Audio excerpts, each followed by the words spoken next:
How was it in there? Well, there's a lot of frustrations, a lot of different directions, a lot of ideas. A lot of people want to see changes made. People really want the conference to pull together so we can be successful, but our main priority is thinking about the weight of responsibility that we all share as members of Congress, especially now that Israel has been attacked. Our situation in our border, knowing that terrorists have come into our country.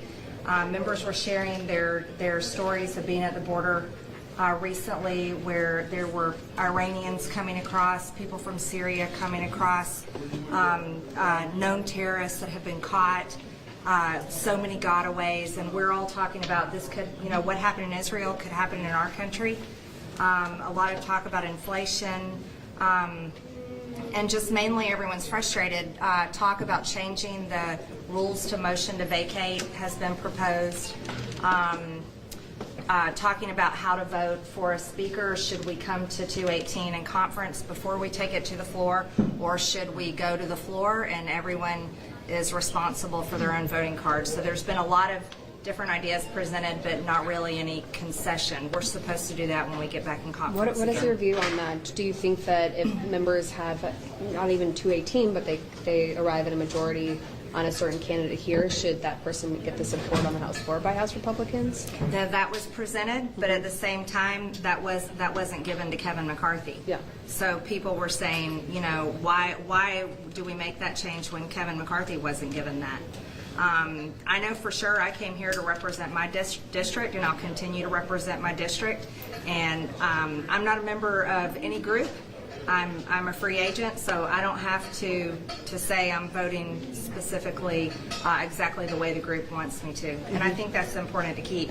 At the same time, the issues I presented I see two problems. Number one, there's been a lot of bad things happen in our country, but no one's held accountable. Dr. Fauci hasn't been held accountable. No one's been held accountable for the COVID shutdowns. No one's held accountable for the border invasion. No one in the Biden family is held accountable. And a lot of the Republican voters in the base are angry because they never see anyone held accountable.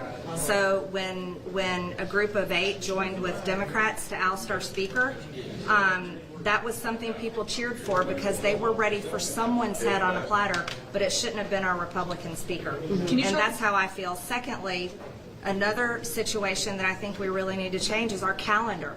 Our calendar sets us up for failure year after year. We shouldn't go home for 6 weeks and have 2 weeks left before the government shuts down for our appropriation bills. I believe in preparing for success and not preparing for failure. So those were the changes that I proposed to be made, but I think it was wrong what happened to Kevin McCarthy, and I think that the people that have done wrong to the American people, they're the ones that need to be held accountable. Can you talk about the frustrations that were directed towards those 8 who voted against McCarthy? Some of that was addressed in the conference. There was also a lot of talk with members saying that we shouldn't be attacking each other.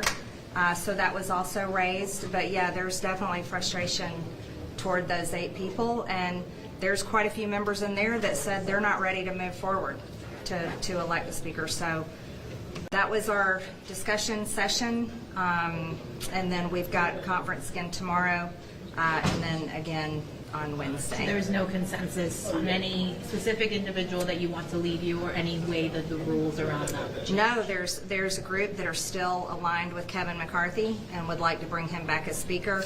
There's a number supporting Jim Jordan. There's a number supporting Steve Scalise, but this conference was not set up to come together for a speaker. This one was set up to more of a discussion to try to figure out and solve problems going forward. What do you think Wednesday is unrealistic to come to an agreement on who should be speaker? Do you think Wednesday is unrealistic as a timeline to come to an agreement on speaker? I think that what's realistic is that we control the majority in Congress, and we have to lead. And I think that's what we need to do. What do you make of McCarthy leaving the door open to a potential comeback bid as speaker? Well, he was widely supported. there was only 8 Republicans that didn't support him last week. So I think that's a wise move to leave the door open. Does it make you it more? support it? Does it make it more difficult to coalesce around one candidate for speaker, given that that's 3 choices instead of 2? I think everything's difficult right now, to be honest with you. I don't know how to answer that question any other way. This is unprecedented. It's certainly something new. But I was glad to sit and listen to everyone's different thoughts, opinions, ideas, and how to go forward, and especially hearing everyone's shared concern for Israel and shared concern for our own border and you know, the dangers that we all could have as a nation. Should the 8 be held accountable in some way because they partnered with Democrats to oust a Republican speaker? Some of that was mentioned, but now remember, you're talking to one who had 11 Republicans joins with Democrats last Congress to kick me off my committees. And I'm completely against that. I do not support expelling a member or expelling someone from our conference. I think that would be the wrong way to go. I'm for problem solving. So I liked listening to a lot of the ideas, but I think we have a lot more work to do. And Congressman, I know that you initially threw your support behind Trump for speaker, but obviously he's said he's not running and he's going to support Jim Jordan. Who are you supporting? I don't have a candidate I'm supporting right now. I'm more interested in solving the problems that got us to this place.